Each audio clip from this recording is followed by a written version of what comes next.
Some of you don't even realize you have unfinished business. You need to go back where you left off with a new perspective. Go back to the gym. Go back to the drawing board. Go back to the business. Go back to the relationship. Go back to the burning building. You have unfinished business. All you got to do is show up with a new game plan and a new perspective. You got to finish business. You have unfinished business. You got work to do. We all carry it hidden away like a secret, our own form of dirty laundry. But ignoring it won't make it disappear. Eventually, its weight fills the room and you close the door. And then you begin to wonder how it became so overwhelming. Hey there. I'm Tabby, a mental health guide that is obsessed with empowering you to live a life that you truly love. And this week, we're going to dive into the of trauma. Now, there are many types of trauma, and your trauma is not going to be the same as the next person's trauma, even though, according to the DSM-5, trauma has the same definition. Now, you have physical trauma, which results in bodily injury or harm caused by accidents or some form of violence. This could also be a natural disaster or a medical procedure, such as a C-section. Emotional and or psychological trauma. According to the DSM-5, it is the same definition. However, psychological trauma stems from experiences that produce intense and overwhelming emotions. This type of trauma often results in situations like witnessing violence or surviving a life-threatening event. Now, childhood trauma refers to the adverse experiences that occur during early development. This can and will have long-lasting effects on a person's life. Childhood trauma can include anything that changes the way that you develop your personality. This could be growing up in an unstable or unsafe environment. And then you have complex trauma.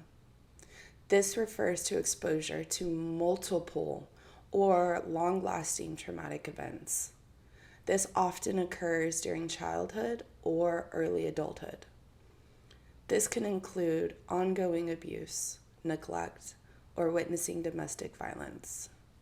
Complex trauma can lead to severe and psychological effects. Now, if you feel that you have trauma and you cannot process this alone, I would highly recommend seeking out professional help. For those of you who are battling your mental health challenges alone, like me, here are just a few of the things that I do to process my trauma. And they work if you let them. Number one is engaging in creative activities. Now, most people will say journaling, and I am too. However, my journaling looks a lot like Egyptian hieroglyphics because words don't come out. Engaging in creative activities, such as writing, drawing, painting, or playing music, can be a healthy way to express emotion and process your trauma.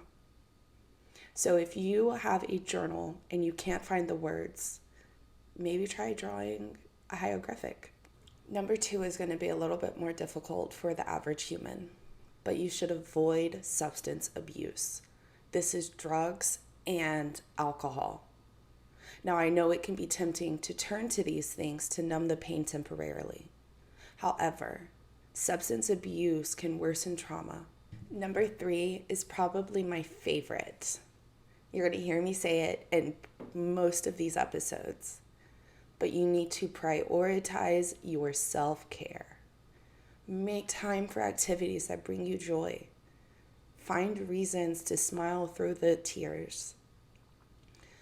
Engaging in hobbies, spending time in nature, taking a relaxing bath, and pampering yourself. These things actually help you process the trauma. I set myself up with goals and rewards in all aspects of my life. So when I journal, Immediately after, I reward myself with a form of self-care. And number 4, the hardest one of them all. Identify your triggers. These things are what remind you of your trauma. And when you identify them, you will be able to limit your exposure to them. This can be certain places, people, or even media content that you see on social media.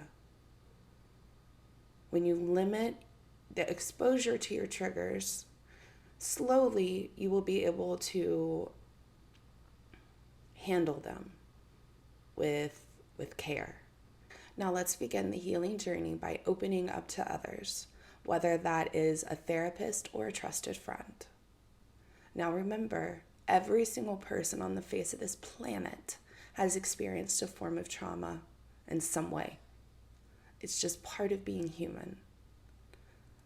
With that, no one should undermine your trauma. Not a sibling, not a parent, not a caretaker. Those people haven't lived your life. They haven't walked in your shoes. As you start to share your story, be mindful of what's easy for some to hear might be challenging for others.